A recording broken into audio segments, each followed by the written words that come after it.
My name is Roy Vu. I have a Ph.D. in U.S. history. I've been teaching U.S. history for about 15 years. I have had many wonderful years of teaching, hundreds, maybe thousands of students. So I'm glad to be here to join this wonderful podcast.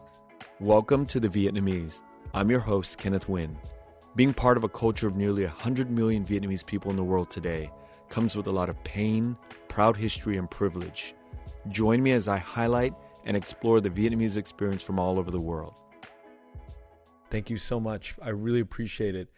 What does it mean to be Vietnamese to you these days? Great question. To be Vietnamese, I would say, first of all, oftentimes we are categorized or labeled or associated with something in the past by outsiders, by non-Vietnamese, right? And that in turn could shape how we identify ourselves. Now, that said, of course, we should first and foremost identify ourselves through our own myriad of ways, right? But unfortunately, we may not have control over what non-Vietnamese may identify Vietnamese people as, and that is to get to the root of the matter. We are constantly associated with the Vietnam War, a war that continues to exist and linger on for many Vietnamese Americans, not only because of how we're associated with the war, but many of us remain traumatized by the war itself, as well as its aftermath, the traumas of refuge and exile, resettlement, and racialization in the United States and elsewhere around the world. And so as a result of our traumatic experiences, such experiences, of course, shape our identity. At the same time, and I like to think it's part of human nature, we also find ways to resist whatever negative associations that non-Vietnamese may have of Vietnamese people. And we become what historians tend to call active agents of history. So in other words, we conduct agency by not only utilizing resistance, but also perseverance, right? And also constantly seeking ways to identify ourselves as Vietnamese, whether it be through food ways or through religious expression and spiritual meditation, or whether it may be through music and literature. And in regards to all those ways and more, I think to be Vietnamese today, it's very beautiful and diverse and powerful. And once more, in regards to our post-war identity, right? Post-Vietnam War identity, I think there's still much more for us to identify ourselves as we continue to explore our own ways to identify ourselves. And so I think it's imperative that every Vietnamese in the United States and elsewhere continue to find his identity, whether it be through, again, cultural ways, sexual orientation, or through sports, or through filmmaking and the arts. All of these play a major role, right? And in terms of how we identify ourselves, and it makes it for a more rich and compelling story, right? Or many more rich and compelling stories of Vietnamese, not just the United States, but around the world. Your answer just triggered a question in my mind. And I want to make it clear that I think that your family, my family, we are on side of history. And that is that we, as a families, our families fled Vietnam, if we just want to be straight up about it. But something that triggered a question in me is, coming from a U.S. history professor, you use the word Vietnam War, right? And the idea of identity. Now, this is the first time I'm questioning it. It just literally popped up in my mind. I didn't take time to really think about this question. But as you paired identity and this idea of the way we see it, the way they see it, the way agents. What terms did you use? Agent, Oh, historians call it active agents of history. active agents of Active, yeah, history. active. Mhm. So I'm just taking this hodgepodge of ideas, and it's now hitting me that if we call it the Vietnam War, where are we as a second generation or one and a half? I'm not sure if you're one and a half or second.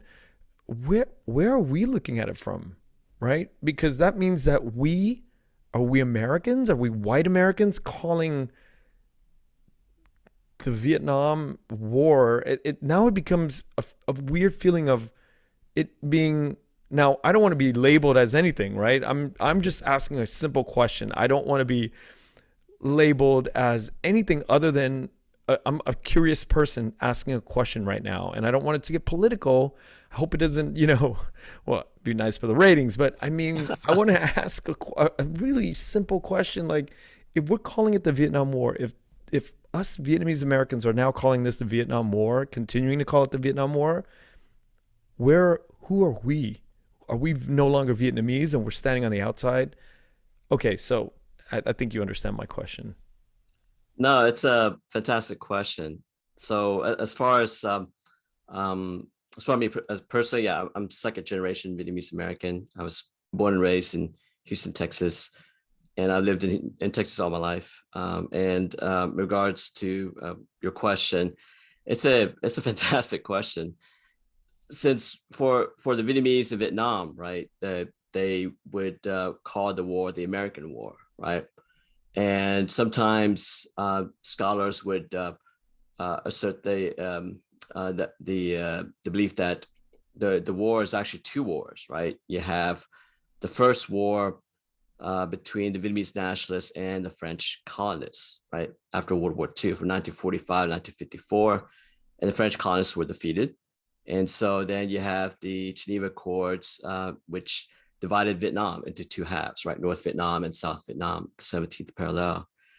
Consequently, you have, as a result of the fact that you did not have a free election in 1956 to unify Vietnam into one country, you have what we call the Vietnam War, right? But what some scholars refer to as the Second Indochina War.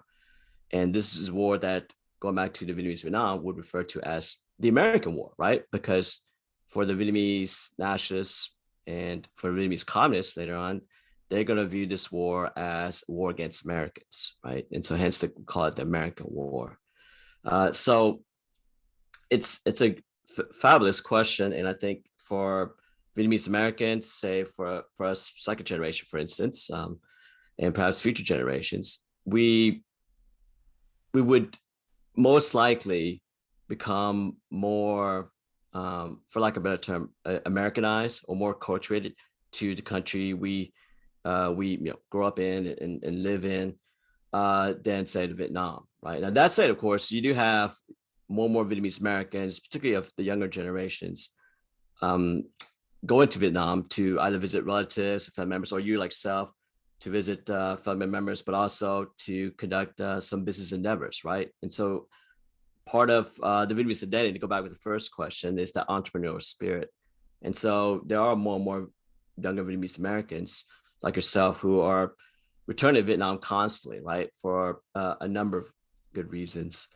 And so those visits, of course, would help such Vietnamese Americans like yourself be more connected to your Vietnamese identity, right? Now, that said, I'm sure when you go back to Vietnam, well, maybe you probably don't experience as much, but this is just from what from the testimonials of my friends and relatives and my wife. For Vietnamese Americans go to Vietnam, the Vietnamese in Vietnam would automatically point out that they are Americans, right? But yeah, strange enough, sometimes, being here in the United States, going back to U.S. history, we have, unfortunately for Asian Americans Pacific Islanders, there's a long history of viewing Asian Americans and Pacific Islanders as foreigners, right? So in other words, here in the United States, we are perceived as foreigners, but yet going back to Vietnam or going to Vietnam, we are perceived as Americans, So it's quite a interesting contrast, and obviously a conflicting duality, right? Nevertheless, I like to argue that for Vietnamese Americans, we create our own niches, right? Our own spaces, or what we call liminal or in between spaces that we cultivate for ourselves to help us be active agents of history, right? To have some control over our own narratives and our own lives. So I think that's very important too. Okay, but I don't want to call it the Vietnam War anymore. After this last 5 minutes of talking to you, as I'm listening, I'm like, but I don't feel confident and comfortable calling it the Vietnam War either. Well, I mean, the American War either. Right? That puts us in a weird position. Us guys, me, you, second generation people, puts us in a very awkward position. My brother was born in Vietnam. He lives in Vietnam now. I think he's, got every right, and he's at the liberty to call it the American War, perhaps. I don't know if that's his choice. I don't know how he views it. Never had a conversation. I've never even thought about it up until this very point. Oh, wow. So yeah, because I'm thinking, I'm looking at your face. I'm thinking U.S. professor, but Vietnamese face, and now you're talking about the Vietnam War. So it's now like these, and I'm thankful, very grateful to be allowed to have these conversations, because I wouldn't normally think about these things, and so now I'm left in a dilemma after speaking to you for 5 minutes. What do we do? I'm not looking for an answer. Well, I mean, oh, I'm sorry. Go ahead. I understand that we come from very, how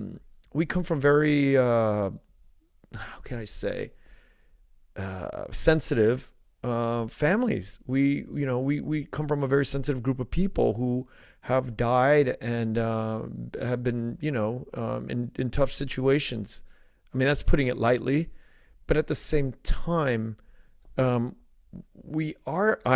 am, and a lot of the people that I do associate with and do business with are living in Vietnam. We're Americans, Vietnamese Americans, living in Vietnam and really benefiting from both cultures immensely, profiting, having a great life as a result of straddling these two cultures. So on one hand, I'm not entirely Vietnamese when I go back to Vietnam, and I'm not entirely really American as I live here. I'm living in this no man's land sometimes, but at the same time living in both cultures, very alive and well at the same time. So, but calling it the Vietnam War now, from now on, I think for me, I'm gonna have to think twice, and I think I'm gonna start questioning my friends and people that I associate with.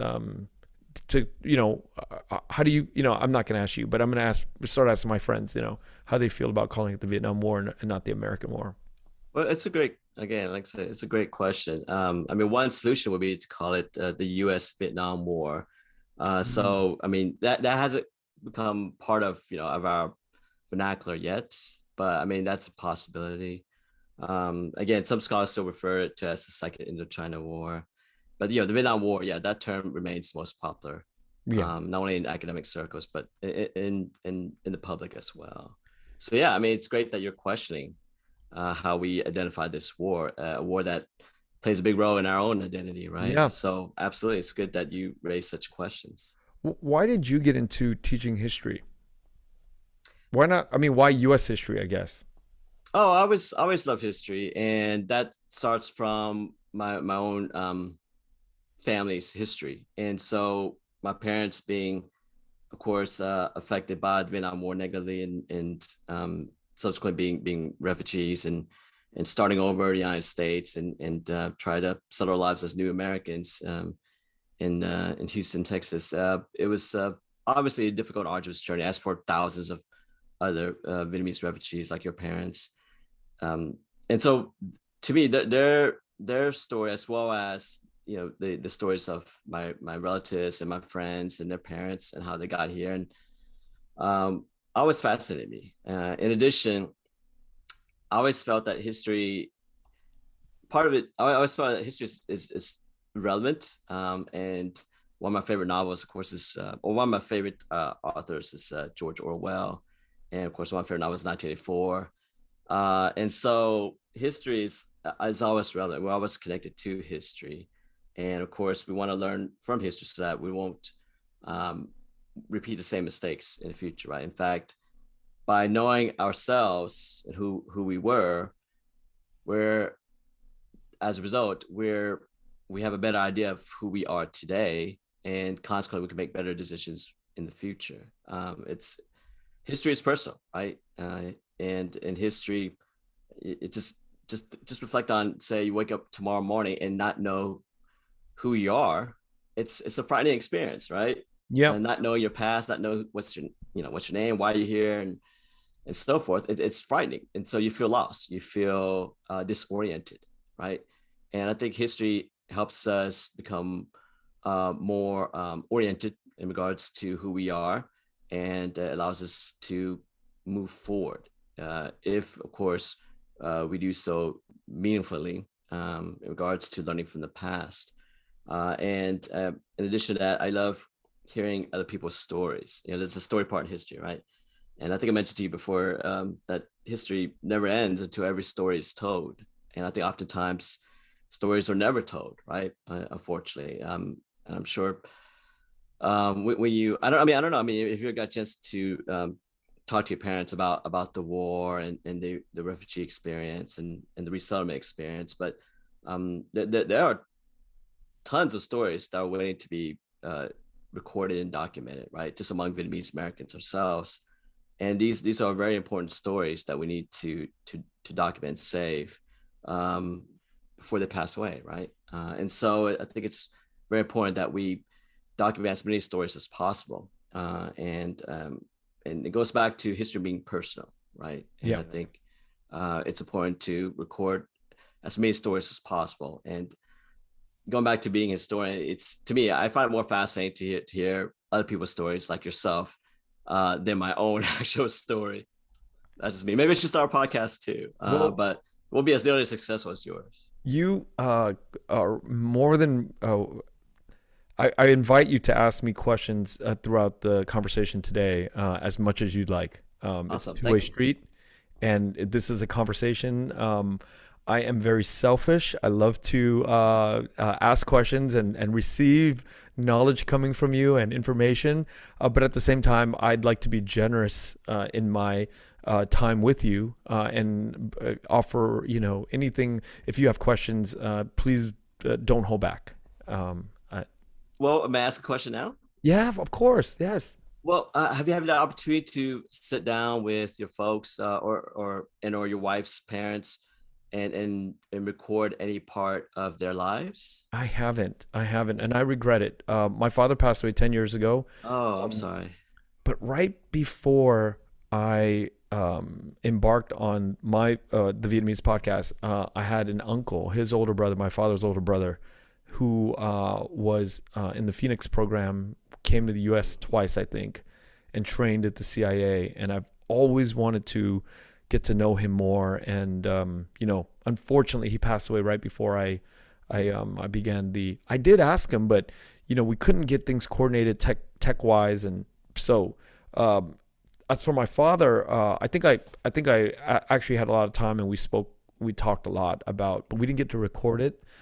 And I've asked my mother to record if she would go on a podcast, but she's making me prepare all these questions, and she wants to really control the narrative. And I'm very skeptical that will be a quality, because she knows that I'm going to use it for the podcast, and I think she's very careful about what she says. I understand. Yeah, my parents are the same way too. They're very cautious people, and I guess that's stemmed from the war and Exodus, right? Yeah. That as a result, they're very cautious people. Yeah. What in the last 2 decades? I guess here's the question. Let's say the last 2 decades. Do you see a shift from more Anglo-centric history perspectives? The pendulum swinging from more Anglo-centric perspectives to other centric perspectives, or has it for you been sort of steady, consistent?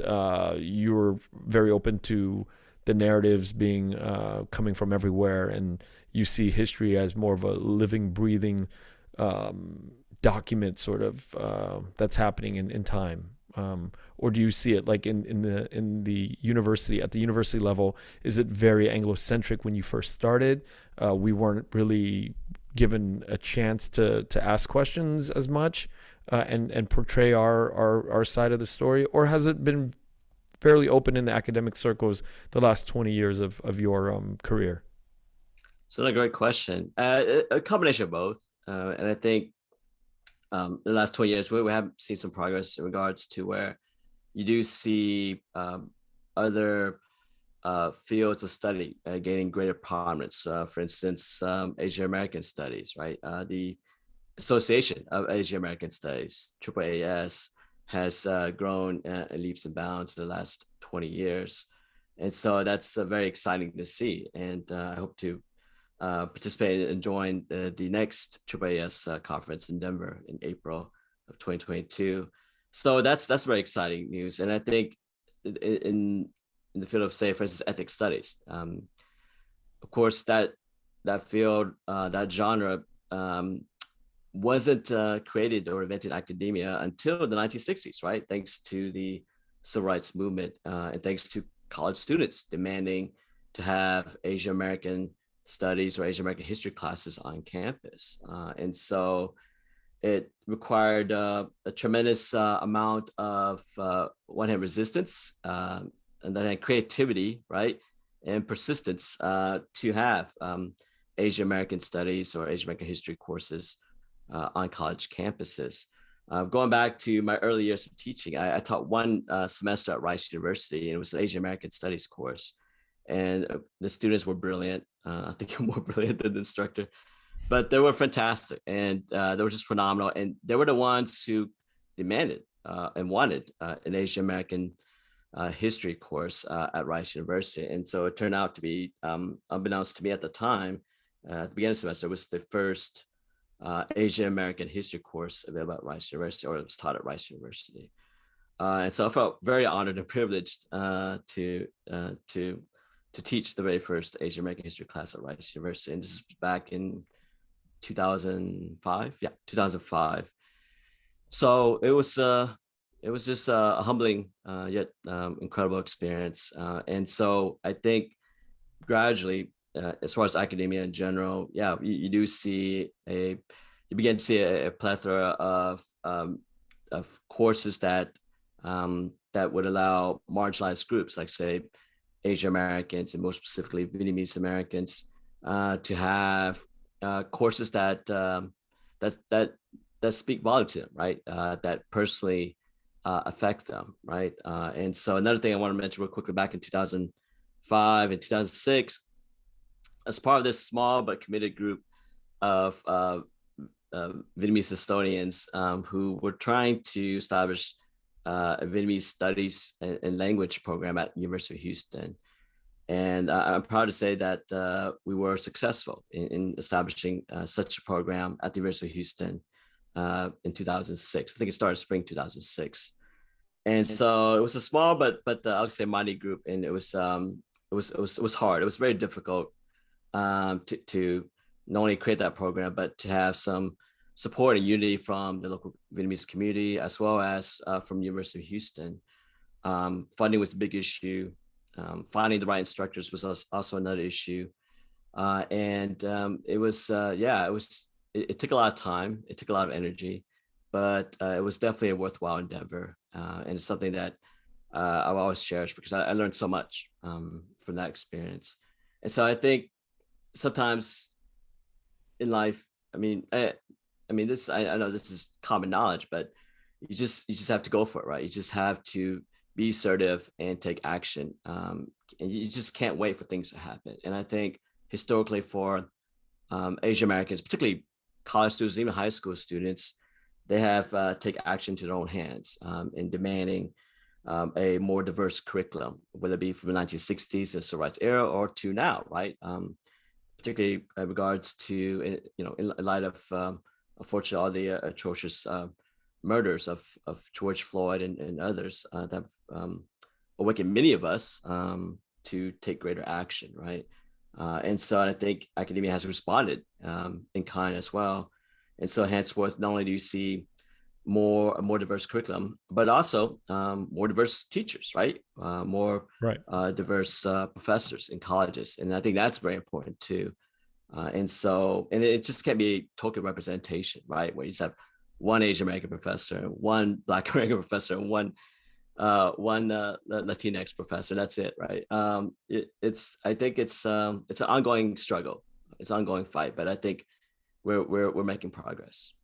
You know, when I hear about that, the ongoing progress, and I think about, stretching back, back to 2005 and just the early days of the 2000s, I think about your position in your position in regards to the students, and it's predominantly, it's Texas, so it's predominantly white. They probably lean a certain majority lean a certain political spectrum, and in the state, and or come from families that are white, and the way that they sit and they absorb the information coming from you.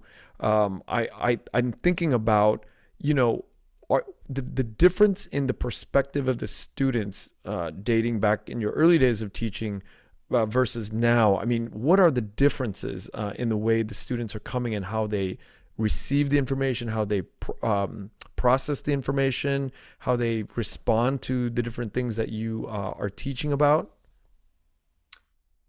Wow, yeah, you're full of great questions today. Thank Well, you.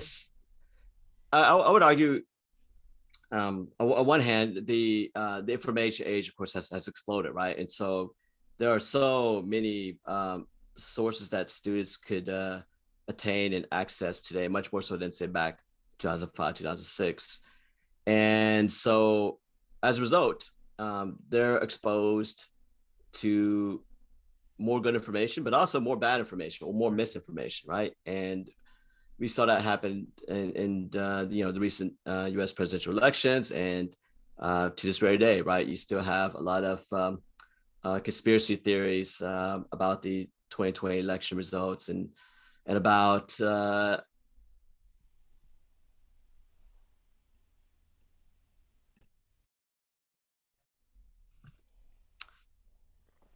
so in regards to students today, they have unfortunately more access to bad information, misinformation as well. And so whether it be online and internet or various social media platforms, that's where they get most of their news. And so consequently, a lot of these so-called news are not vetted properly or not legitimate sources. And so unfortunately that feeds into the hysteria and the increase in the number of conspiracy theories. And unfortunately, regards to, for instance, in the 2020 election, right, there are still folks who believe that there's a conspiracy a conspiracy that has stolen the election, right, from Donald Trump. And it's just, and you hear such stories of these just bizarre twists and just a plethora of misinformation that would unfortunately misinform a good percentage of the U.S. population, right? How much And so, how much of this stuff are you dealing with in the classroom with students?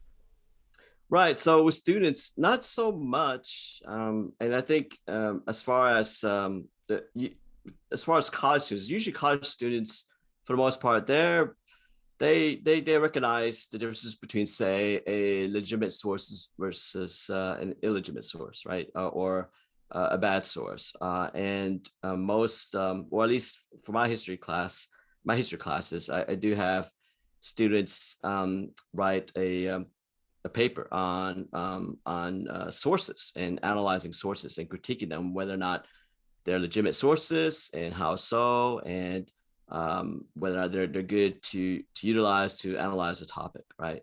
So I do have an assignment, like for instance, an annotated bibliography that students have to do, or most recently this semester, have them read, since it was part of our common book, or it is our common book for this academic year, and a wonderful common book. I have them read Isabel Wilkerson's Caste, the origins of its discontents, and the origins of our discontents, excuse me. And they would not only have to review the book, but they would also have to research and incorporate two primary and two secondary sources about the major topics covered in that book, whether it be caste or slavery or racism or the genocide of Native Americans or the experience of Asian Americans with the Chinese Exclusion Act, etc. So students they had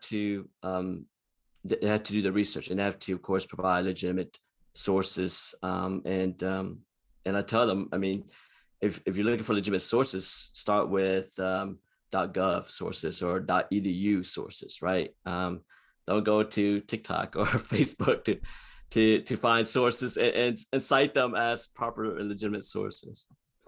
Do you get a chuckle from the class when you say don't go to TikTok or Facebook, or is it something that you're really seriously, that's a real directive from you?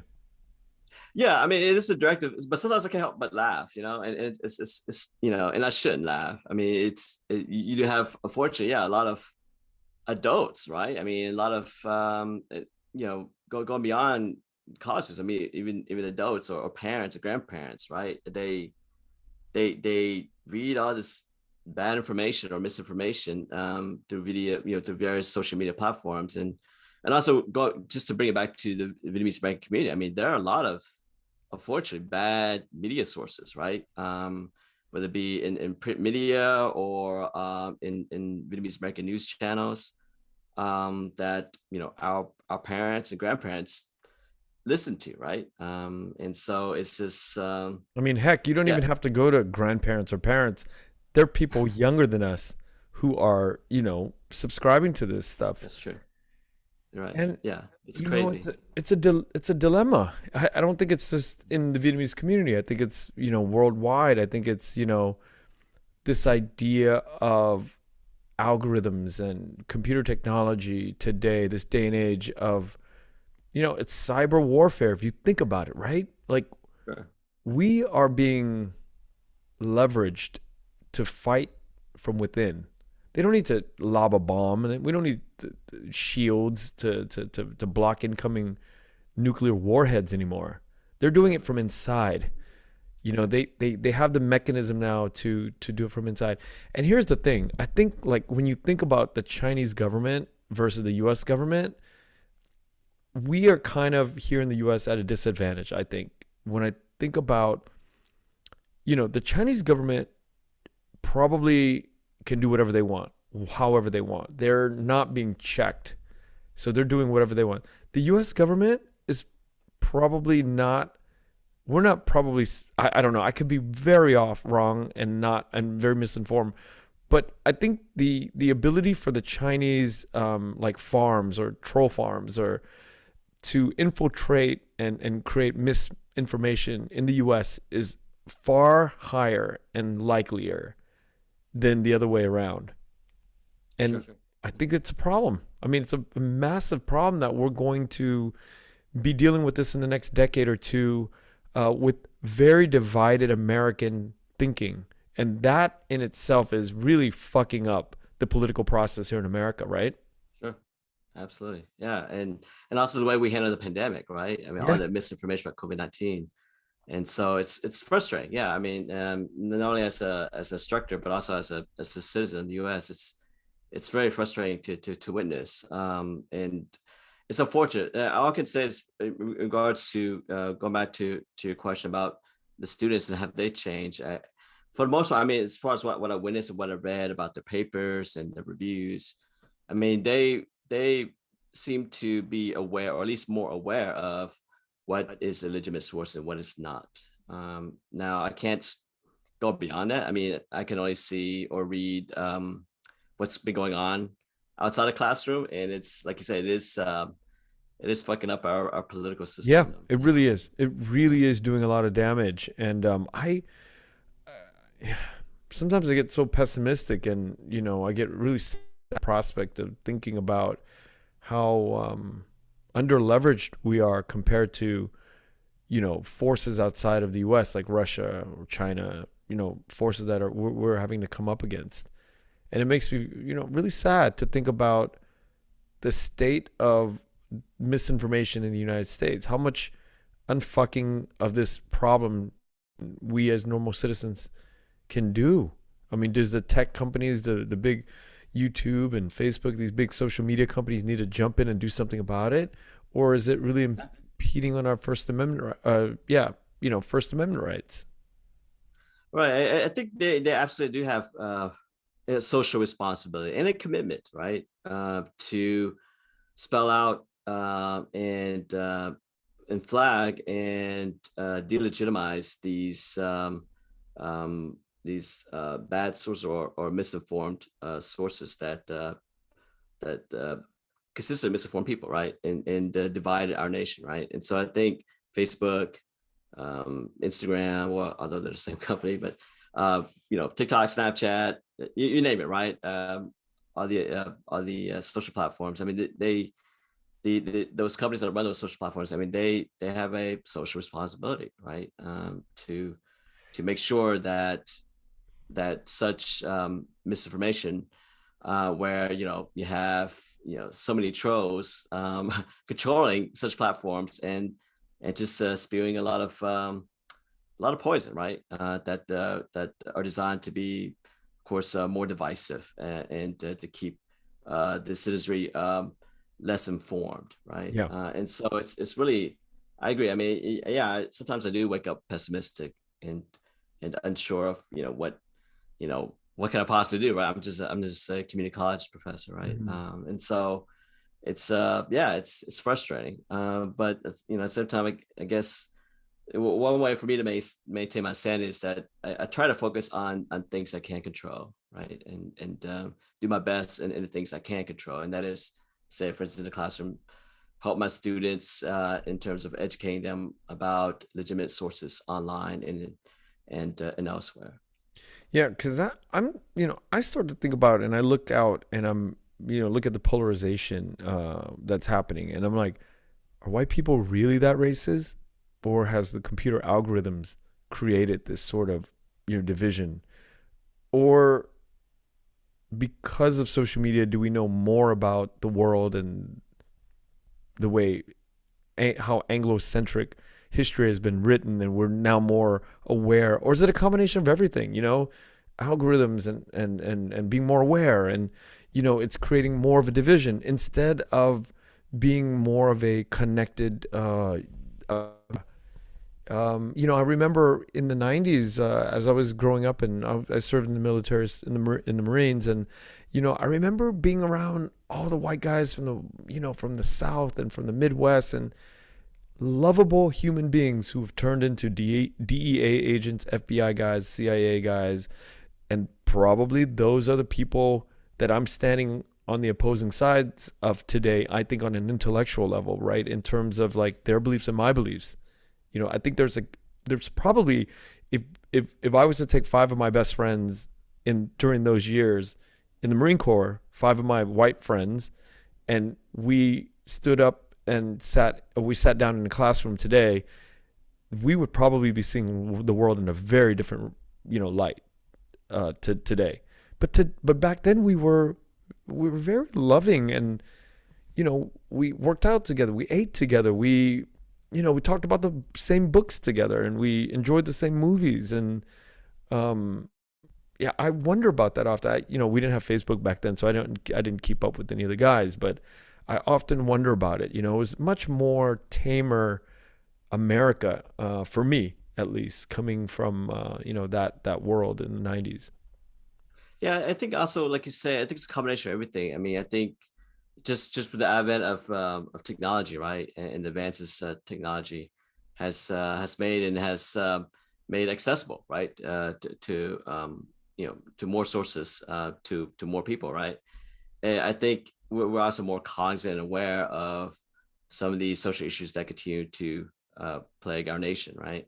And so as a result, it may appear new to us, but in reality, such social issues have always been there Mm. for generations, right? And they're just coming out, they're just coming up to the surface, right? Or in some cases, resurfacing, right? And so for us, it may seem new, but in reality, yeah, it's nothing new, right? And back Mm. in the 90s, like I said, we had less access to information, right? And so the World Wide Web just started, right? And so Yeah. we rely on books, libraries, word of mouth, our aunts and uncles, so forth, for information, right?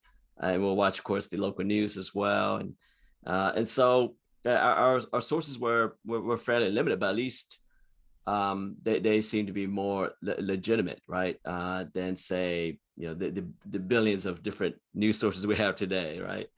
And so, yeah, it's like I say, it's an important skill to learn, and to continue to learn on how to analyze and critique and dissect what is a legitimate source and what is not. And I think it's a very important skill, particularly these days. And so hopefully, at least like, for my students, hopefully my students will be able to further improve on such skills. And so I think it's, yeah, as far as personally, I mean, it is mind-boggling, and sometimes painful, right? Because it not only does divide us from our old friends or our neighbors, but also among family members. I mean, I don't know how it is with your family, but in regards to my immediate family, I mean, it's tough. I mean, when say my parents cite something that it's not true about the 2020 election, or it's not true about COVID-19, it's challenging, and it's personal, right? I mean, I don't know if have you ever experienced anything like that with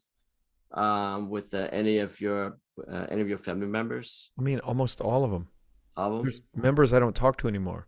And that's not Wow. my choice. I mean, it's not like I cut them off. I mean, I've tried to call back a few times. I've talked about this on the podcast. It's like, it's heartbreaking because obviously, I value my friends very, very much, but I value my blood and my family even more.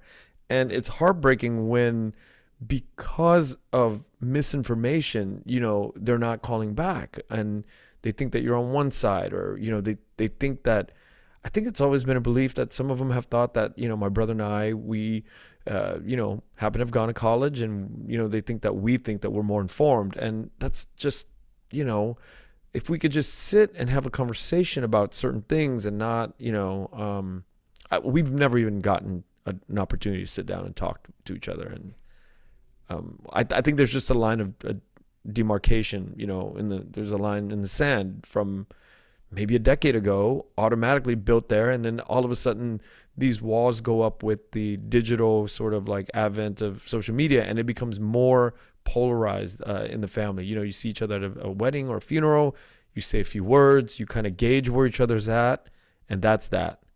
There is the fence, there's the wall, we're not crossing it. And you just sort of like drift, and you don't, they say one or two things about rifles and ammunitions and the storage of that, and you're just like, it's like those are code words for certain things, and you're just like, okay, I can't engage into anything right now with you, and I think that sort of like, it's an internal Cold War in our families that create these schisms. And it's a sad time, because I grew up with a lot of my uncles and cousins, and I miss them dearly. I miss the essence of who they are and the funny things that they said and all the wonderful memories. I don't think that's coming back anytime soon. I'm sorry to hear that. Yeah, I mean, as far as, luckily, I mean, knock on wood, I mean, we haven't built any walls among family members. But yeah, there have been painful conversations, of course, and heartbreaking conversations, as you mentioned, that really hurts, right? Because these are our family members. I mean, they're blood, right? And so it's just difficult and challenging to try to navigate, conversations or issues that you may never, you may choose not to bring them up, but such topics would be brought up and you're forced to participate, right? And so, and then of course your participation would offend others, right? And so it's just your words would offend others, right? And so it's just, yeah, it's challenging. But yeah, for me personally, I do try to focus on, I won't call them lighthearted matters, but I would call them personal matters, in the sense that, whenever I have conversations with my siblings, for instance, I'll talk about, lighthearted stuff like sports and travel and music. But in addition, we would talk about personal issues that mean a lot to us, like how are we going to take care of our parents when they get older, and who should be taking care of them, and mom and dad are talking about funeral expenses and all that, Yeah. and how can we make them more comfortable in the last years of their lives, et cetera. And so I think that helps pull family members together. And so luckily for us, we do have some strong common bonds that have kept us together. At the same time, it hasn't been easy. I mean, and I'm sure, particularly in recent years, right? With you see it with groups like Pivot, right? With these American progressives and others who had to experience these painful conversations and schisms, some permanent schisms, right, within their own families because of all the misinformation that's polarized, right, our society. And so it's really unfortunate, and there's no simple answer or solution. But I think the first thing that perhaps we could do is just try to go back to the bonds that don't break us, right? The bonds that we hold sacred, right? And so I think if we start from there, then maybe perhaps just such walls would finally come tumbling down. I don't know, but it works so far for us. Yeah. We're far from perfect. Our family's far from Yeah. perfect. But what if I just had a thought, like as I'm talking to you, what if this is sort of the way nature intended it to be? That we do have schisms and we do have fallouts, and we branch away from each other to make each other stronger, and we might not meet back up in this lifetime, but maybe the children of our children meet back up, and there's new product, if you would, genetic product, in terms of stronger ways of thinking are happening. I mean, if you think about Vietnam, that fallout created a migration pattern, and here we are, almost 50 years later, with a different type of Vietnamese, and maybe that is the result of some sort of natural order that's meant to be, and it's better for humanity, Well, perhaps. I don't know. no, that's a very good point. Yeah, and going back to, well, I mean, just going back to uh, you know taking control of our own narrative. I think that's human nature also, and I think the successes you see among Vietnamese Americans and the Vietnamese diaspora in general are due to the fact that you have resilient survivors, right, who use their ingenuity and crafty ways to survive. I mean, they had these survival skills, right, not just from the war, but also from the Exodus, that made them stronger and that made them more determined and made them more resilient. And so I think you're right. In regards to these schisms that we have within our own respective families, perhaps that's what we need to go through, right, in order to be stronger and more resilient and to, in the end, persevere.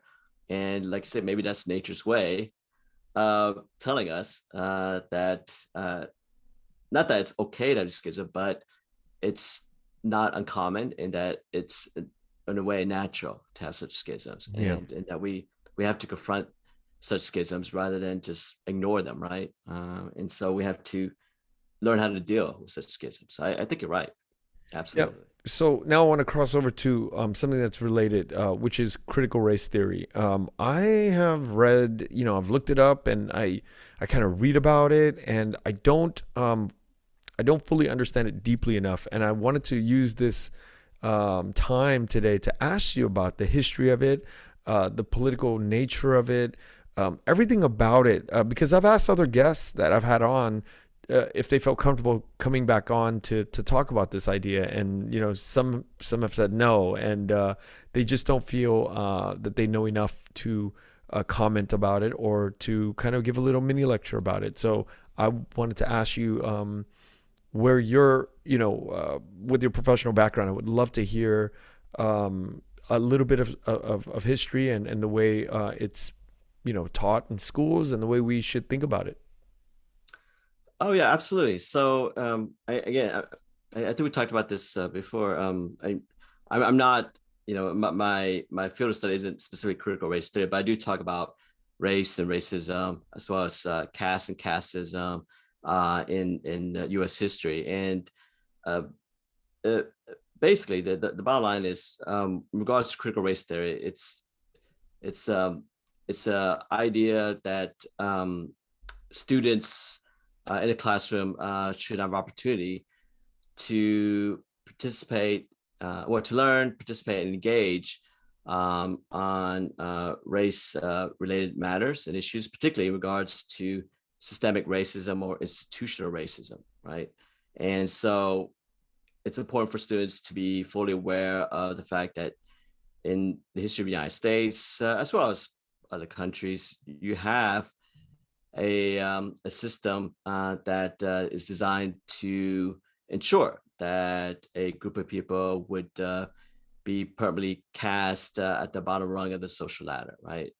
Or the bottom cast of a social hierarchy, right? And so, in regards to caste, I mean, caste is is a social construct, say as is race. Race is a social construct, but race is used to enforce a caste system. And so, going back to institutional racism or systemic racism, you have a system or you have a number of institutions that are by design to unfortunately dehumanize groups of people, right? So, easy example would be slavery, right? And so, for much of U.S. history, we have unfortunately a history of slavery that dehumanized and brutalized millions of people, right? Millions of Black people. And in addition to that, you have the genocide of indigenous peoples in North America. And then furthermore, you have the marginalization of immigrants, whether they be from Europe, from Ireland and Italy and Sicily and Eastern Europe during the 19th century, or from Asia, right, with the Chinese and Japanese and South Asian immigrants coming to the U.S. in the 19th century, and then in post 1965 with the changes in immigration laws, a larger influx of Asian immigrants coming to the U.S. And then more recently, right, with the immigrants coming from Latin American countries, Central or South America, as well as from Africa, right? And a lot of these migrants are actually refugees, right? Who are from war-torn countries or countries that are negatively affected, violently affected by drug cartels, and so on. And so they have legitimate reasons in regards to why they're fleeing to other countries, right, in hopes of reselling their lives elsewhere and start a new life. But in regards to going back to critical race theory, it's important that students are educated and aware that you have systemic racism and that you have a caste system in America and around the world. Going back to what you're saying about what's what is nature trying to tell us, and I think in part it's related to this in the sense that nature, I believe, is also telling us that we have the right as a human being to resist and, if necessary, overthrow a system that perpetuates racism, right? A system that perpetuates sexism and so on. And so it's the fight and the struggle has only become more more more, I would say, ubiquitous, right? And more prominent, particularly in the last couple of years, right? Particularly with the growth of the Black Lives Matter movement, and then with all the ugly attacks on Asian Americans in the last couple of years, it has really exacerbated the polarization, as you mentioned, of our country. But at the same time, on the other end, it has forced us, or as nature has been trying, I guess, to show us that we need to stand up and we need to uh, fight for our right to not exist, but to be perceived as human beings, right? And to be treated as human beings. And so I think that's why it's important to teach students about race and racism, and teach students that um, if we don't talk about racism, then how do you expect racism to go away, right? And you surely can't minimize the racial violence and injustice of the past, right?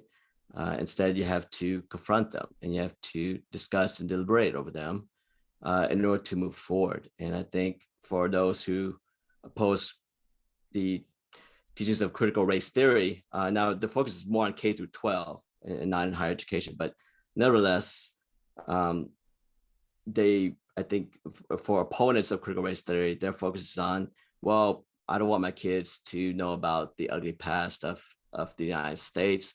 It's too confrontational. It's too awkward. It makes my children feel uncomfortable. And I think, of course, for parents, I mean, I understand that they want to give their students, I will give their children the best education, right? But I would argue that perhaps parents should give their students a little more leeway to discover on their own, discover for themselves what issues of race, class, gender, etc., that they find most interesting, and that they want to learn more and they want to know more. And so, in other words, I think perhaps parents should give their own children more credit, right, in regards to their curiosity of wanting to know more about all these so-called ugly issues, right? Okay, And so so that's why it's very important that, I mean, hopefully more parents would come to the understanding that teaching critical race theory is not about shaming your kids. And it's not about making kids feel uncomfortable. It's more about learning about our past, learning about history, so that we could better understand where we are today and therefore take better action in the future. but do you really think that parents who are against teaching critical race theory are really worried about the awkward conversation and sort of like valuing their precious time in the classroom? Do you think that it's more about not wanting to have the conversation, or is it just a really downright racist, like that's not even stuff that we want to discuss because you guys aren't really important, that's just like not even important to us? Why? So what is it? I mean, if it's your guess, do you think that this is such a big deal because, oh, it's a waste of time and we don't want it to be awkward? Or it's like, no. We are the majority and there's no reason to discuss that because the way we see it is how it's going to go. Yeah, I mean, I think unfortunately it's a combination of both, right? Where there will be some parents who are just adamantly opposed to having a critical race theory be taught at K through 12, and so their stance is that no, we don't want to hear it. We don't want to talk about it. We just want to shove those issues underneath the rug and not not deal with it.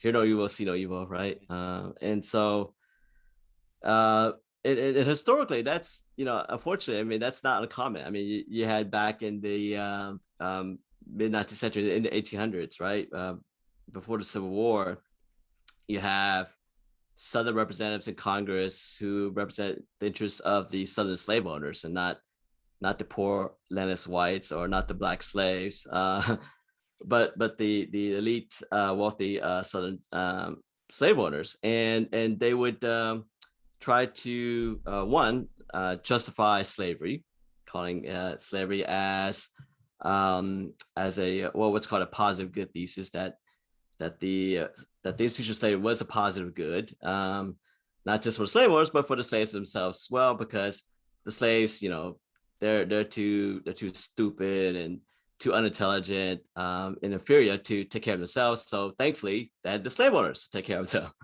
So yeah, the positive thesis that slave owners, or that slave owners and Southern politicians would espouse to justify the institution of slavery. And then, of course, I'm sure you have white man's burden, You have Southern representatives of Congress espousing white man's burden, arguing that slavery is not only a positive good for the slaves, but guess what? It's a burden on the white slave man. owners themselves, on the white slave owners themselves. Never mind the fact that slaves are being brutalized and beaten and flogged and being forced to work from sun up to sundown for 6 days a week for the rest of their lives without compensation. It's So never crazy. mind I all mean, that. It's a burden on the slave owners. So you're right. I mean, fast forward to today, yeah, you have well, let me finish the other spectrum is that some of these southern politicians during the 1830s, 1840s, they would oppose what's called the gag rule in Congress, where they would not, where their colleagues cannot, the fellow congressmen cannot talk, deliberate, or discuss about slavery or introduce any anti-slavery petitions in Congress. And so the gag rule was in place from 1836 to 1844. In other words, they didn't want to hear about slavery. They just don't even want to talk about it, right? And so there's precedent, right, in regards to opponents of critical race theory today, right? They don't want to talk about racism. They think it's not necessary, and they think, who cares? So what? It's done with, etc. And then to add to that, I think, particularly in recent years, unfortunately, some folks in that group of people who oppose critical race theory have felt more emboldened, right, to flaunt their anti-Asian racism or anti-Semitic rhetoric, right, and to embrace the idea that whites are superior, right, and to flaunt it as well as if it's a fact. And so it's disheartening, and it's troubling, of course, but maybe maybe I'm being a little bit optimistic when I say this, but I, I do think that I would like to argue that most folks and most parents would be open to have their children to, whether it be, say, I don't know, in seventh grade we had Texas history, so I guess in seventh grade you have California history. So maybe in California history, school children should learn about how California was colonized and how you have the displacement of Mexican Americans after the U.S.-Mexican War. But I mean, as far as as a parent, as far as how I know you mentioned that your children are 3 and 5, and so I assume they're not in kindergarten yet, but as far as their future education, um, I assume that you want them to be exposed to all these isms out there so that they could be better informed, right? And so yeah, I as a want them parent, to be able to sit at a table and be able to listen to the debate and be a part of the discussion and not walk away and shun it and have anything be awkward. I think they should have the ability to and the opportunity to listen to all sides of the conversation. Why why would we limit anything? I think they should be able to hear everything and process, and we need to trust the younger generation to process, what information comes in their mind and let them right. decide what's right. Um, I think that's the only way to make a better place and have long form conversations, not TikTok conversations about all this Or stuff. texting, right? 40 characters or whatever. I'm sorry, on Facebook, 40 characters. But Yeah, I yeah, as far as but it goes back to what we discussed earlier about why our stories are so important, and that is, as far as those who oppose critical race theory, not only are they trying to refuse any debate or discussion or deliberation over issues of race and ethnicity and so on, but also there's an attempt to erase the past, right? To erase the ugliness of the past, erase history, and that's very ominous and dangerous, right? If we selectively erase history. Again, going back to one of my favorite novels, 1984, where the protagonist, right, his role was to change up the news, right, and erase some of the facts and come up with new facts, alternative facts, right? So it's just it becomes dangerous, right? When history is erased. And I think, as a Vietnamese American, when people say we're not Vietnamese speak about, say, the war or about Vietnamese refugees or Vietnamese Americans as new Americans,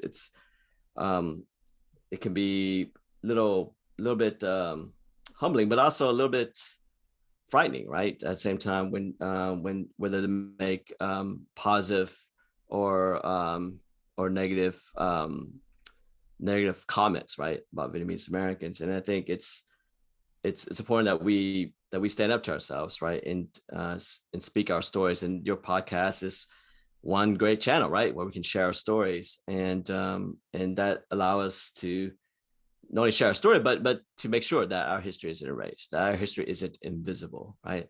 And I think it's imperative that we make sure that our history gets to be told by us and not just by outsiders, right? And I think for supporters of critical race theory, I think I'm sure they are thinking, we are thinking that that's vital. That's imperative that we make sure that slavery doesn't get erased in the history textbooks, right?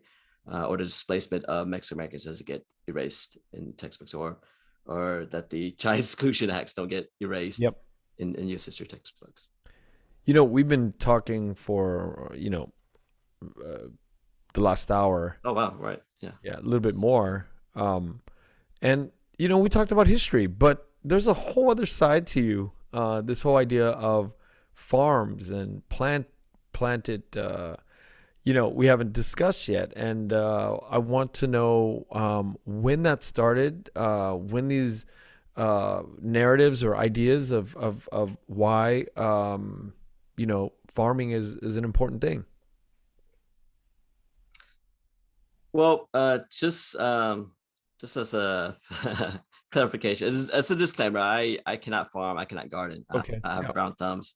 And same for my wife. I know she's more highly skilled and carpentry and other areas. But as far as, I have brown thumbs, and we do have a couple house plants that are still alive. But aside from that, we have brown thumbs. But it comes back from our parents. I mean, not just mine, but hers as well. And my aunts and uncles too. I mean, ever since they started their new lives in the United States, they have particularly for my parents, when they finally settled into their home with a backyard with an abundant space, with a big yard, they would plant some things. And growing up, I didn't think much of it, in terms of why they were growing, a variety of melons and herbs and fruit trees. And I didn't think much of it until really in more recent years, when I began to look more into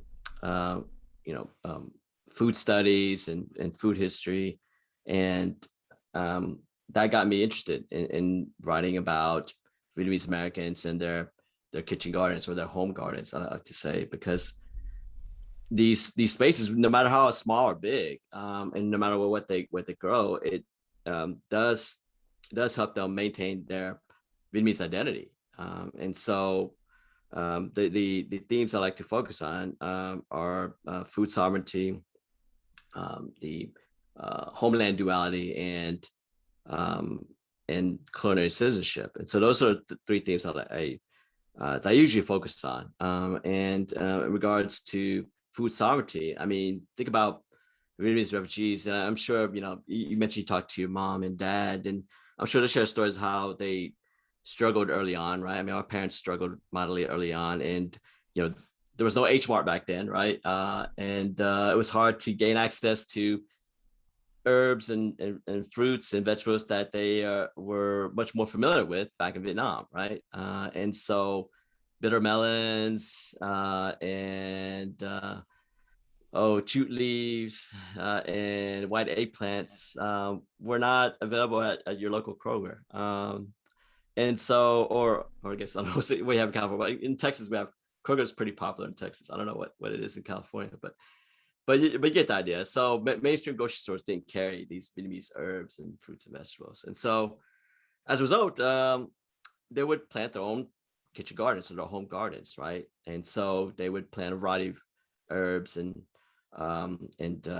bitter melons, right? Which I don't get because it's very bitter. I know you have bitter. I'm sure you have bitter melons, but Oh no, it's that's very my very bitter. favorite. It's what? Bitter melon's my favorite.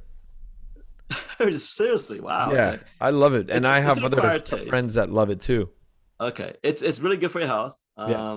It's yeah, it's the reason I just can't get into bitter melon.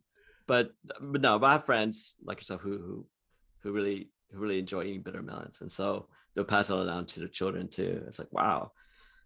So yeah, and consequently, such produce helped them um, become or gain some control, right, over their diet and nutrition, and so therefore they had regained their food sovereignty, right? The control over what they could consume, what's accessible, what's fresh, and what's affordable, right, for Vietnamese refugees. And so these home gardens would provide all of that for them. And so food sovereignty is obviously very important for marginalized communities, right? And so it's not just among Vietnamese Americans, but you also see it um, um, in low-income neighborhoods, right, where you have marginalized populations cultivating small kitchen gardens or home gardens, whatever spaces are available, even in abandoned lots that would cultivate community gardens. So it's quite fascinating. And then in regards to homeland duality, it allows for Vietnamese American home gardeners to uh, be not only more connected to uh, to their Vietnam of the past by growing, caring, cultivating, and then consuming such produce that they made, that they nurtured. But also, it helps them be more rooted in the United States because it allows them to feel more comfortable in the U.S. and have some more control over their own lives, right? So when you're growing and planting something, you have greater sense of control Right. of what you could make and what you could consume, right? So it makes them feel more rooted here in the United States as well. And then finally, in regards to colonial citizenship, and I'm sure your parents, have done this, and your friends and their parents have done this, where they would use their herbs and fruits and vegetables to make a variety of Vietnamese dishes that are good comfort food, right? So use jute leaves to make gan rau dai, for instance, right? Use bitter melons to make bitter melon soup, right? Cilantro and Thai basil and a variety of mints as garnishes, right? And so yeah, we are rolling gỏi cuốn, spring rose, or some people call it summer rose. Yeah, Vietnamese home gardeners, they would use the herbs in backyards to help them make spring rose or summer rose. And so it helps them establish culinary citizenship, right, where they get to not only preserve Vietnamese food by using such homegrown produce to make a variety of Vietnamese dishes that are comfort food, but also extend Vietnamese food or expand Vietnamese food to others, right? To say new friends or to colleagues and coworkers. I'm sure you have many times before at your house have guests who never exposed to certain Vietnamese dishes or or bitter melons, and so yeah, you had the opportunity to introduce and expand Vietnamese food ways to them, and I'm sure they were very grateful and appreciative of that as well. So as a result, it helps us helps Vietnamese Americans establish culinary citizenship, right, to protect, preserve, and expand Vietnamese cuisine in the United States, Vietnamese food ways in the United States. Of course, it's not, I'm not focusing on the legal term of citizenship, right? This is not legal citizenship per se, but Right. more so a greater sense of belonging, right? A greater sense of belonging here in the United States, where they have some control of their own lives and what they consume, and they feel more emboldened, where they believe they have a right to be here in the United States, right? For a number of good reasons, right? Not just the war, and not just the fact that the United States was there, so therefore we are over here, but also the fact that that as citizens, right, of this land, you have for Vietnamese American home gardeners, they are maintaining foodways and preserving foodways that could be taught to the next generation, right? And so you do see, for instance, the second generation as well as the third generation, right? Learning how to garden, herbs and fruits that are very common, right? Commonly eaten in Vietnamese households. And so I think that's great. That's fantastic. But yeah, as far as culinary citizenship, I think it's very important to continue to preserve and expand Vietnamese cuisine, not just for our future generations, but also for non-Vietnamese people as well. What do you think the Vietnamese fourth, fifth generations will look like? Do you think it'll end up like the Chinese and the Japanese American sort of mold, or do you think it'll be more culturally, we'll be more, retaining more of our culture from Vietnam? That's another great question. I hope it's the latter. I mean, I don't know. I really don't know what's going to happen next, but I hope the future generations, the third, fourth, fifth generations, would embrace their Vietnamese heritage, like their Vietnamese food heritage, for instance. And I think that's very important for them, because it will help them again be not only connected to their Vietnamese ancestry, but also it would in the long run help them be more comfortable of who they are, right? As Vietnamese Americans, so therefore they're going to feel more rooted and gain a greater sense of belonging here in the United States, particularly since historically and to this day, oftentimes Vietnamese as well as Asian American Pacific Islanders, we're viewed as foreigners, right? And we always and sometimes people ask innocently, which is fine, but they'll ask me, and I'm sure you've been asked a million times, oh, where are you from? And I'll respond, oh, I'm from Houston, Texas. And then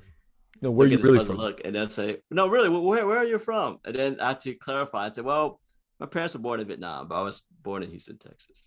So there's that, like you said, that Asian face that we have, right? And so hopefully by their generations, our faces will become the face of America too, right? In other words, the American face shouldn't just be an Anglo face, right? It could be an Asian face, for instance, right? Yeah, I mean, it should be diverse, right? Yeah. Have you heard of BTS? Yes, I've heard BTS. Yeah, and like all of us, we probably have heard of them, and it's a boy band, and at our age, I don't know any of their songs though. That's the thing. So yeah, I'm out of touch with pop culture. Me too. I know about them, and I know that they've had a strange stronghold on people that are my age here in LA and on the West Coast. Wow, really? Okay. My age, yeah. Interesting. And so I went to their concert last week. One of my friends invited me, Bao Nguyen invited me, and we had terrific seats, and we got to watch the concert, and I had a transformation, had a transformative experience at this concert, because I began to understand the message of BTS, and for a long time in that concert, I began to really understand how important inclusion is, but not in a traditional sense where in America we have this idea of inclusion, but now from a global perspective, from a global sense, these kids from Korea were making the entire world understand what inclusion is, and that goes for sexual orientation or financial caste, socioeconomic standing. They really did a great job on making you feel included, including this 46-year-old Vietnamese American man who has no idea anything about pop culture. It just, the whole message of the band, and I think the concert was 2 hours or whatever. I mean, total music time, maybe an hour and a half. The other 45 minutes, these guys were just talking to their audience. It was the most crazy thing. The amount of, they would literally, 7 of them stand in the line, and they would just go around and, it's like they would say their spiel. They would say what they had to say. And, 3 of them spoke English, 4 of them had to go through Korean to English translation. And, you go through the crowds, and there was like Latino women, there were Latino babies and kids, and there obviously a lot of Asians, and so many white women and girls and black girls. And it was so diverse. And I think it was like, I can't remember the company that promoted it, but Live Nation or one of these big companies, it was the most profitable concert they've had in like 18 years or something. Wow. So it's quite a phenomenon. And the most important takeaway that I'm sitting here talking to you about is 7 faces that were Asian male faces that have now really planted a seed in Americans' minds. Americans saying like, this is the ideal version of handsome. This is the ideal version of good looks. And some of them were very androgynous, very soft features, but, nonetheless symmetrical and handsome young men that some had very soft facial features. And that's the new Asian stronghold, I guess, the way we view these 7 men from Korea.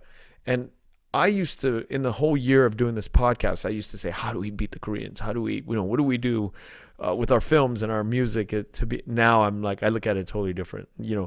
Can we be more inclusive? Can we be more inclusive than BTS? And that is my main takeaway. And then my next guest and a few more. Oh, tomorrow actually, I'm going to speak to a super fan. Before the concert, she sent us all a PDF, a slide deck on BTS, and explained it. And it was detailed and broke down the characters and all of the different facts. And I'm so happy to be able to sit here to talk U.S. history, Asian American history with you, but also have this sort of like opportunity to speak to a guest who's Vietnamese American, who is a huge BTS fan. She's going to explain BTS to me in an episode that we're going to do. So that's awesome. We're in a totally different place. Well, you just and by the way, happy birthday! I forgot last Monday, right? It was your birthday, so thank you for birthday. Yeah, you raised a very important issue, and that is the fact that for Asian men, right, there's been this long negative stereotype and negative and racist narrative about Asian American men not being handsome, or not being considered as as lead roles in characters in Hollywood films, right? And so, in addition, of course, there's a history of Hollywood yellowface, right? That of course is not uncommon, unfortunately, of Hollywood blackface as well. But regards to the ways in which Hollywood and the media would emasculate Asian American men, right? It's refreshing to see, as you mentioned, 7 young, handsome Korean and Korean American men being embraced, right, and being popular, but and being accepted, right, by a diverse crowd, right, that you witnessed at the concert. And I think that's now you're beginning to make me believe it. I need to watch BTS videos. I've never seen a BTS video. I mean, I've seen them like on talk shows every now and then, but yeah, I need to hear more about them. Yeah, read more about them. I'm told it's amazing what they're doing. Yeah, I'm told that once you go down that YouTube rabbit hole, BTS rabbit hole, you're gonna go through it, and you will come out the other end as a fan and part of their army, they call it. Right, and I think it's great. I mean, again, as you know, I mean, there's this history of emasculating Asian American men, right? And it's a unfortunate byproduct of racism, right? And it's racism that's been perpetuated for many years. And so I'm glad that BTS is there, and I hope there'll be more BTS in the future, Vietnamese and Vietnamese American BTS, for instance. Absolutely, that'll be awesome. So maybe you and I should start a boy band. Yeah, I'm totally down. Like, let's get I got 5 more guys, and there you go. Rehearse. It's never too late. Never too late. What are we waiting for? Let's go. Let's start recording music. You got the long hair. I think we're ready to rock this. Speaking of long hair, speaking of all jokes aside, have you been to Vietnam? No, no, I haven't. And part a big reason is because my parents are um, staunch anti-communist, and so it would break their hearts if I travel to Vietnam and visit Vietnam. That said, I think they have mellowed out in recent years, and their anti-communism isn't so or it's less apparent these days. I think it's part of it is because of ageism. You know, they're getting older, and they're focusing less on on engaging in political discussions and debates, and just focusing on living healthier lives. And so I think the I mean, I'm not saying they'll be acceptable to the fact if say if I go to Vietnam next year, but yeah, I mean, I would love to go to Vietnam. I mean, I've been wanting to go to Vietnam for years, but the other part of it is that there's that filial piety, right? Yeah. That a lot of Asian American kids feel toward their parents, right? Where we were taught to be obedient, right, and respectful to our parents and grandparents and their wishes. And so it's for me, But it's damn, a conflicting issue for me. But don't you I'm think sorry. that for one last time, one last hurrah to explain to them, like, guys, come on, this is a totally different place now from where you left it, Exactly. and don't you want to go back to where you came from one last time? It just boggles my mind. I mean, I know a lot of people, my mom's friends, they're the same way, and Mm. it rocks my world to think that, wow, you don't give a shit about the place that you came from just one last time, and just to see, like, where it came, or where it came from, and where it is today, and say one last goodbye to the place that you grew up in. There has to be so much hurt and pain for people to say, no, we're good, we're not doing that. Yeah, and that is true. I mean, my parents lost two kids, in Vietnam, and so I think it's just I don't know. Right. It's just very painful for them to talk about it. Going back to recording stories, right? It's like it was very difficult to talk to my parents about the war and Wow. about the refugee experience, etc. And it's understandable, right? I mean, Yeah, it's you had me at losing two kids. I guess I would never make that argument now. yeah. So How it brings old were back the painful kids? memories, right? So it's Yeah. tough for them, but it's just but at the same time, like you said, I mean, I have aunts and uncles who've been back to Vietnam several times. My wife's been to Vietnam, and her parents have been to Vietnam several occasions, and my friends and their parents, they've been to Vietnam as well. But that said, I mean, I don't. You're more familiar with Orange County than I am, but I every now and then I will hear news from the Vietnamese community in Orange County, but in Houston, not so much in Dallas, but in Houston, I mean, you do have it's pretty much a still The same, strong right? anti-communist community, and I'm sure it's the same way with Orange County, correct? Yeah, it's the same. But things are changing. People are going back more, and those who are anti-communists are kind of they're seeing a different side of Vietnam that's changing their minds as well. It's yeah, it's things are changing. But if if you don't mind, like, how old were your siblings when they passed away in Vietnam, when they left, your parents? My older brother Vu, and thanks for asking. My older brother Vu was 5 years old, and my older sister Dramine, I believe she was just only a few months old. I must say Yeah, maybe I four could or five see. months old. That's Yeah, I it. could see if they if yeah, that's I just I understand it now. I mean, I can relate to that. I can relate to the loss of two children and not wanting to go back to a place that's so dark. I mean, that's a dark memory. And Right. Yes. that's I'm kind of now being more empathetic, and opening my heart to understanding that narrative as well, because I never understood that. And, I never had any room in my heart to accommodate the people who said no to Vietnam, and the pain, the suffering that they went through, and definitely hearing that parents lost two kids on the way out, or yeah, it's gut wrenching. Yeah, it is, and it was toward the last year of the war. And well, let me ask you this: it's well, two questions. First of all, What about your aunts and uncles? Have they all been back to Vietnam, or do they have painful memories of Vietnam too, It's where di- they don't want to go to no, Vietnam? it's divided. The women But to go and the men love to go. It's clearly divided on my mom's side. On my dad's side, everybody's passed away. Most of them, uh, my father and his brother came to the U.S. My father came in '75. The brother came in '92, I think, much later. But the other half of his family, stayed in Vietnam, and they lived their days out. And three of them passed away in Vietnam and never saw the U.S. And my mom's side, everybody made it to the U.S. and all the women. I think my mom has gone the most because my brother lives in Vietnam for 18 years now, and I go back twice a year, three times a year with her or without her. And the uncles have all gone back. They love going back, and the aunts don't have any interest. But they're well, very yeah. I'm sorry. Go ahead. What were you gonna ask?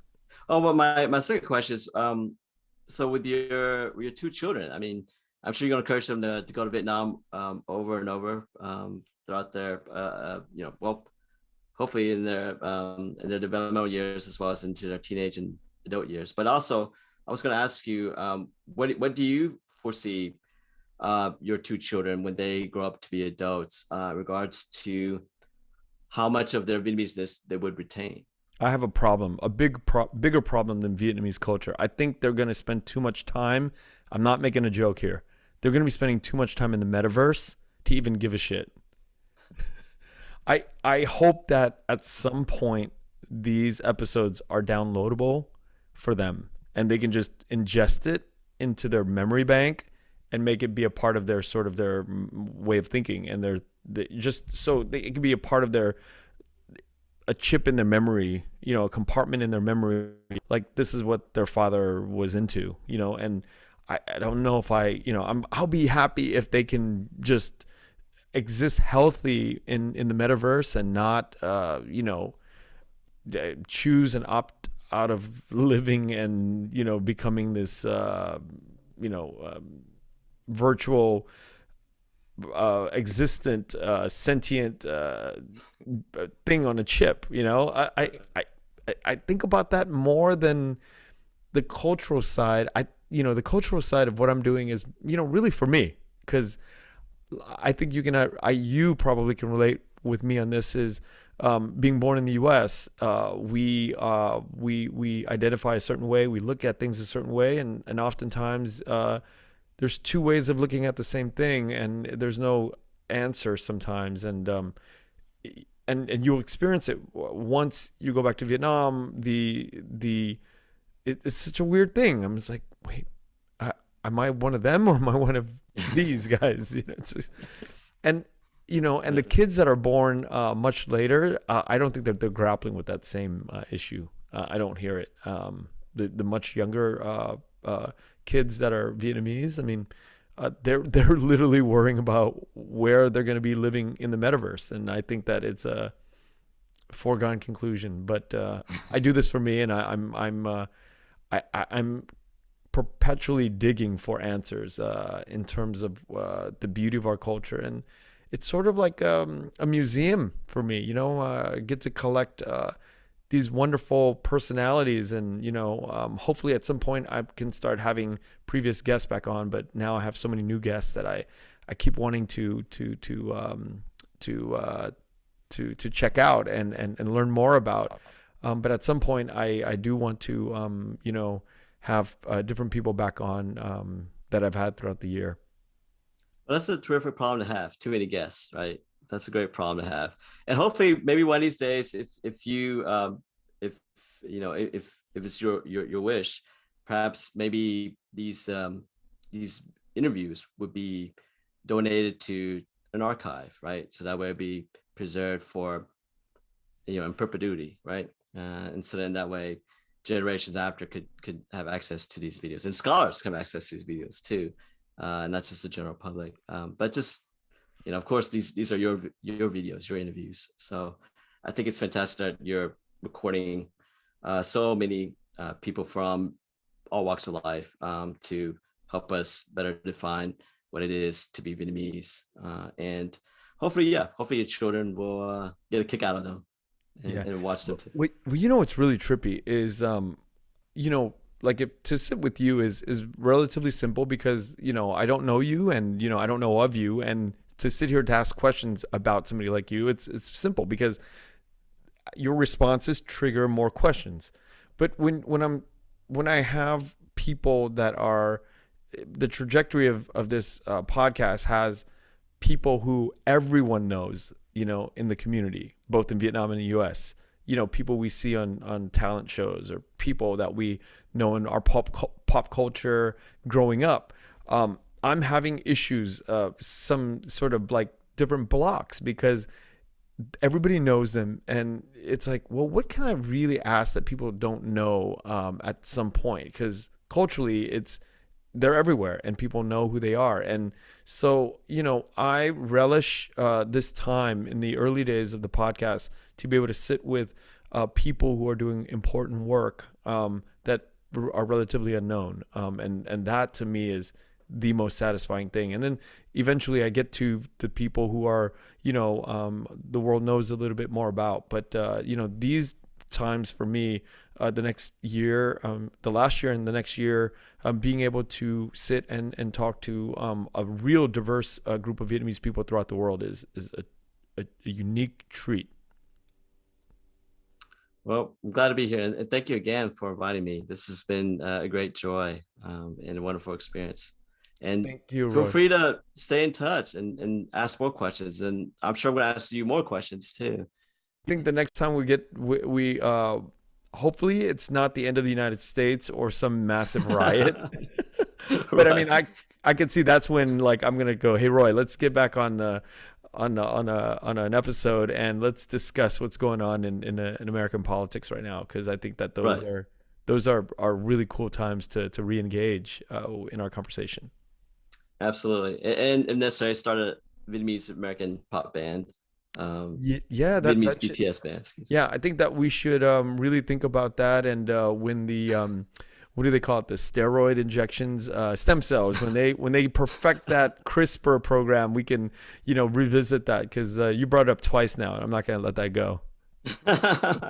Roy, you ever in LA? Last time was 2018. Yeah, because I would visit the UC Irvine archive, Southeast Asian archive that they have there on campus. It's a great archive, and I have friends in Southern California, a couple of friends, well, 3 or 4 friends, and they're in academia, and they're wonderful people like Dr. Tao Ha and Dr. Thuy Vodang and Dr. Lam Bui, Dr. Linda Vo, or Linda Vo. I'm sure you know them too, since you know they're incredible scholars in Southern California. Yeah, wonderful women. Yeah, wonderful women, great people. Yeah, and people. So yeah, but yeah, I'll definitely let you know next time I'm in Southern California. I do have a couple uncles and cousins who live in Southern California as well. Wonderful. Well, I look forward to it. Yeah, if you're in LA, please let me know. And if I'm in Houston, your neck of the woods, I will reach out to you too. I'd love to hang out. Absolutely. Right. Well, thank you, Kenneth. Okay. Take care. Bye bye. Okay. Right. Bye bye. Bye.